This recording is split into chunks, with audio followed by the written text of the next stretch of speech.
Take two countries, same starting line, same year, 1953. One is South Korea, one is Ghana. GDP per capita? Basically identical. Same poverty level, both just came out of colonial rule or war. On paper, twins.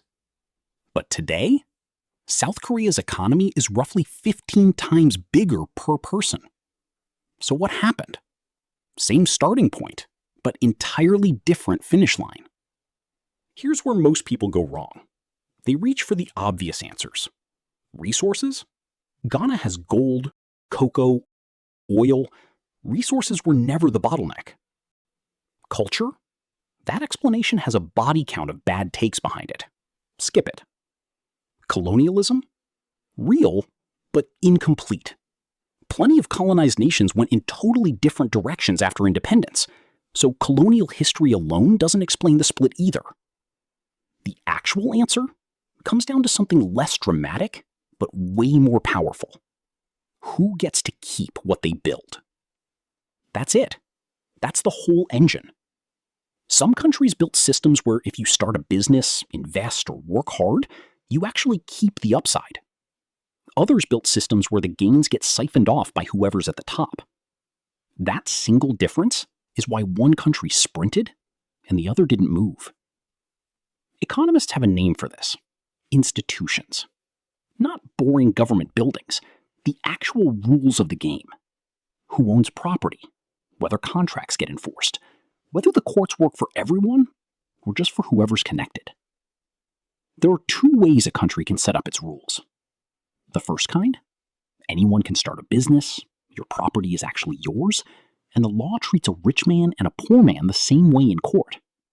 That's an inclusive system. The second kind? A small circle at the top controls who gets access to land, money, and opportunity, and the system is built to keep pulling wealth upward to them instead of letting it spread out. That's an extractive system. Korea built the first kind. Ghana, post-independence, ended up with more of the second. After the Korean War, South Korea was flattened, worse off than most of sub-Saharan Africa at the time. No oil, no major mineral wealth, just a population. What Korea had was simple. Land reform broke up the old landlord class. Education got pushed hard, almost obsessively. And under Park Chung-hee, no saint, a literal dictator, the government backed companies based on whether they delivered on the world stage, not on political loyalty. No results, no support. That's the inclusive part. The rules ran on output, not on who you knew. Ghana had the opposite problem. Rich in cocoa and gold, but the post-independent state ran on patronage. Government contracts, licenses, and resource access went to political allies. Coups followed almost on schedule for 2 decades. Every time power changed hands, the new group at the top just redirected the extraction toward themselves instead of dismantling the structure. The resource wealth wasn't the problem. The problem was that whoever controlled the state controlled who got to benefit from the resource wealth. This isn't just a Korea-Ghana thing. Look at the US-Mexico border. Same geography, similar starting conditions in colonial times, totally different income levels today. Look at North and South Korea. Same culture, same history, same people, split down one line in 1953, and now one side has a GDP that's roughly 50 times the other. When culture, geography, and ethnicity stay constant, but outcomes diverge that hard, you've basically ruled out the lazy explanations. What's left is policy and institutions. Someone in the comments is already typing, but what about corruption? What about colonialism's lasting damage? What about global trade rules favoring rich nations? All real. None of them contradict the core point. They're usually downstream of the institutions question. Corruption thrives specifically when institutions are extractive.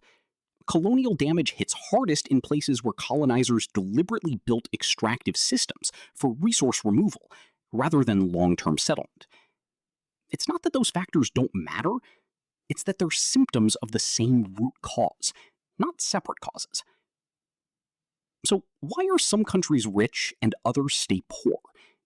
It's not soil, it's not blood, It's not bad luck holding anyone back forever. It's whether the system lets people keep what they build or whether it's built to take it from them. That's a choice made by people, enforced by institutions, and this is the uncomfortable part, changeable. Korea proved a country can rewrite its own trajectory in one generation. The door isn't permanently shut for anyone.